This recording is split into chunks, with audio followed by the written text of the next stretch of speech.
भक्त कथाओं, पौराणिक कथाओं और सांस्कृतिक कथाओं का अनूठा संकलन। कथास, हमारे अनुभव, हमारी संस्कृति।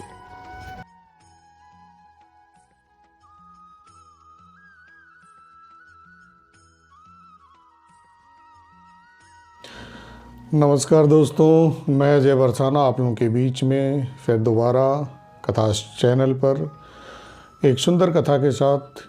यह सुंदर कथा फिर वृंदावन की है। आशा करता हूँ कि आप लोगों को कथा बहुत पसंद आएगी। कथा का सार भक्त और भगवान का प्रेम है। एक भक्त अपने भगवान के प्रति किस तरीके और कहाँ तक जा सकता है प्रेम में, इस कथा में आपको समझना है। ये कथा आपको उस बात को बताएगी। कथा ऐसी है कि वृंदावन में एक माताजी रहती थी और उनका अपना फूल का व्यवसाय था।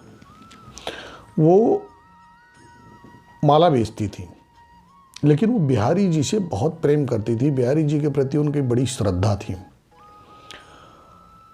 और नित्य प्रति बिहारी जी के लिए सुंदर सुंदर फूल वो वृंदावन में चुगती थी और उसको ला के उसकी माला बनाती थी और उस माला को खुद पहले धारण करके और शीशे के सामने खड़ी होकर देखती थी। जब उन्हें वो खुद बहुत अच्छा लगता था और वो मंदिर में ले जाती थी। ये नित्य प्रति का नित्य दिन का उनका काम था, रोज का उनका काम था। इस काम को करते करते उनको कई साल बीत गए। वो बिहारी जी के मंदिर में वो उस माला को ले जाती और बिहारी जी पहनते। ये कार्य उनका रोज का रोज चल रहा था। एक दिन क्या हुआ मित्रों, वो उस माला को पहन के और शीशे में देख रही थी कि मंदिर के एक पुजारी जी उसी रास्ते से गुजर रहे थे जो उनके घर की तरफ से जा रहा था। उनकी निगाह उन माता जी पे पड़ गई। उन्होंने देखा, अरे ये बुढ़िया तो वही माला जो हमारे बिहारी जी को पहनाती है, उसको खुद ही इसने धारण किया हुआ है। उन्हें ये चीज़ बहुत बुरी लगी। वो गए मंदिर में, जो बड़े पुजारी जी थे उनसे कहा, महात्मा जी ऐसी बात है कि वो जो बुढ़िया माला लेके आती है ना, वो उस माला को पहले बनाती है, बनाने के बाद खुद धारण करती है, धारण करने के बाद फिर ला के बिहारी जी को देती है। तो महात्मा जी थे वो भी आक्रोशित हो गए, गुस्से में आ गए। बहुत बुरा लगा उनको। उनका अच्छा, कल से हम इसकी माला बिहारी जी को नहीं पहनाएंगे। माता जी का वही कार्य था रोज नित्य। वो गई, अपना माला बना के लाई और लाने के बाद वो जैसे ही मंदिर में पहुंची और माला को आगे किया तो उन्होंने माता जी को, पुजारी जी ने डांट के भगा दिया। चल निकल यहाँ से बुढ़िया, तू पता नहीं, तू बता, तू तो हमारे बिहारी जी को भी छोटा कर दिया, तूने हमारे बिहारी जी का अपमान कर दिया। तुझे इतनी शर्म नहीं है कि तू उस माला को बनाती है और खुद ही धारण करके आती है और फिर हमारे बिहारी जी को पहनाती है। अब माता जी इसका जवाब तो नहीं दे सकती थी, क्योंकि ये तो उनका प्रेम था। प्रेम ये, अब इस भाव को आप समझिए, प्रेम कैसा। वो माला इसलिए पहनती थी कि अगर यह माला मुझे अच्छी लगेगी तो मेरे बिहारी जी को कितनी सुंदर लगेगी। अब आप ऐसे सोचो कि आपने अपने बच्चे के लिए कपड़ा खरीदा, लेकिन आप कपड़ा खरीद के तो ले आए, लेकिन जब बच्चा पहने, उसको अच्छा लगे और आपको अच्छा लगे, तभी तो आपका खरीदना फलदायक हुआ। ये भाव उनका अपने उस बिहारी जी के प्रति, उस बच्चे के प्रति था कि मेरे बच्चे को कितना सुंदर लगेगा, क्योंकि वो बच्चे के भाव से पूछती थी। पुजारी जी इस भाव को नहीं समझ पाए थे। माता जी वहीं कोने में खड़ी होकर रोने लगी। बोले, हे मेरे लाल, हे मेरे बिहारी, मैं तो इस भाव से सिर्फ माला पहनती थी कि मेरे पहनने के बाद तुम्हें माला बहुत अच्छी लगेगी। इसी भाव से मैं ये माला पहन लेती थी। मुझे क्या पता था कि तुम्हें इतनी बुरी लग जाएगी। अगर तुम्हें बुरी नहीं लगती तो तुम इन ब्राह्मण देवता को मेरे घर के सामने क्यों लाते, और ये आके मेन पुजारी से क्यों कहते, और मेरा इस तरह का अपमान क्यों होता। मैं तो अपने एक सुंदर भाव से तुम्हें माला पहना रही थी। उधर पुजारी जी अपनी सेवा भाव में बिहारी जी के लग गए। पूरी साफ सफाई मंदिर की सब कुछ हो गई, और जब माला पहनाए माला की रस्सी टूट जाए, जो माला पहनाए वही माला टूट जाए। पुजारी जी बड़े परेशान हुए। बोले आज तो पूजा का टाइम होने को हो रहा है, मंदिर खुलने का समय हो रहा है, और मैं जितनी भी माला पहना रहा हूँ पता नहीं क्या हो गया, आज बिहारी जी स्वीकार ही नहीं कर रहे हैं।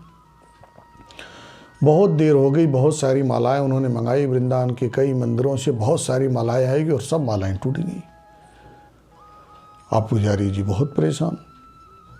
अब कोई ऐसी माला भी नहीं कि जो इतनी सुंदर इतनी बड़ी माला कोई बना भी नहीं सकता। तो पुजारी जी का दिमाग उस बुढ़िया माई की तरफ फिर गया। तो बोले छोटे से अपने जो दूसरे वाले पुजारी जी थे उनसे बोले कुछ बुढ़िया माई को बुला लो, आज उसकी माला पहना लेते हैं, कल से हम उसकी माला नहीं पहनाएंगे। देखो मेरे बिहारी की लीला, कितनी सुंदर लीला है उनकी। वो पुजारी जी गए और उन्होंने जाते ही कहा, ला माई ला, आज तो तेरी माला पहना दे रहे, आज के बाद फिर तेरी माला कभी नहीं पहनाएंगे। माता तो खुश हो गई, माँ तो यही चाह रही थी। उन्होंने वो माला ली, और जैसे ही बिहारी जी को पहनाने के लिए वो पुजारी जी आगे बढ़े, बिहारी जी ने अपनी पूरी गर्दन को ही झुका दिया। पुजारी जी माला तो पहना दिए, लेकिन वो थर थर कांपने लग गए। उन्हें समझ में नहीं आया कि ये आज क्या हो रहा है। उनका शरीर अपने जो कहते हैं ना बैलेंस में नहीं था, अपने भरोसे नहीं था। उनको पुजारियों ने पकड़ा, बोले क्या हुआ महाराज। वो बैठ गए। बैठ के उन्होंने बिहारी जी का ध्यान किया। उस दिन मंदिर का समय बढ़ गया, लेट हो गए। उन्होंने ध्यान किया। ध्यान करते बिहारी जी ने कहा, बाबा आज तुमने बहुत बड़ी गलती करी है। बोले लाला हमने ऐसी कहा गलती कर दी। बोले आपने वही गलती करी है बाबा। यो माई हमें भाव से इतने प्रेम से माला चुगती है, कहाँ कहाँ जंगलों में भटकती है, तब हमारे लिए माला बनाती है। और वो माला पहनने का आप उसका भाव जानते हो। वो माला पहनने का उसका भाव है कि अगर मुझे ये इतनी सुंदर लगेगी तो मैं लाला को कितनी सुंदर लगेगी। आपने उसके भाव को नहीं समझा। आपने सिर्फ ये समझा कि यह माला ये पहन के फिर बिहारी जी को पहनाती है। और आज हम तो आपसे यही कह रहे हैं कि जब तक ये माई जिएगी तब तक या की माला मैं पहनूंगा और किसी की माला नहीं पहनूंगा। पुजारी जी ने माथा टेका बिहारी जी के चरणों में और आए और उस माई को दंडवत प्रणाम किया। बोले हे माई तू धन्य है, तू धन्य है माई। हमें तो सालों इनकी पूजा करते हमारी पीढ़ियां बीत गई, लेकिन आज जो सुख का अनुभव तेरी वजह से मुझे मिला है वह मुझे जीवन में कभी नहीं मिला था। इस कथा से आपने क्या सीखा वो आप खुद ही कमेंट करके बताना। जो मैंने सीखा वो यही सीखा कि भक्त का जो प्रेम होता है, जो भगवान के प्रति उसका जो समर्पण होता है, वो ये नहीं देखता कि क्या सही है और क्या गलत है। प्रेम करने वाला सिर्फ प्रेम करता है। तो इस माई की प्रेम भई कथा आपको कैसी लगी मुझे कमेंट करके ज़रूर बताइएगा। राधे राधे।